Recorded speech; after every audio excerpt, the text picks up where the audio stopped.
You ask Tiger to solve.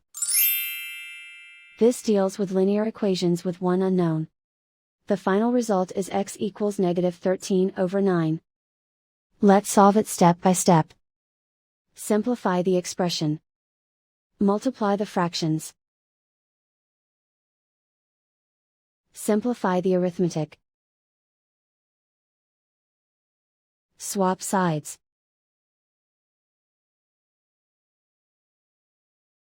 Group all constants on the right side of the equation.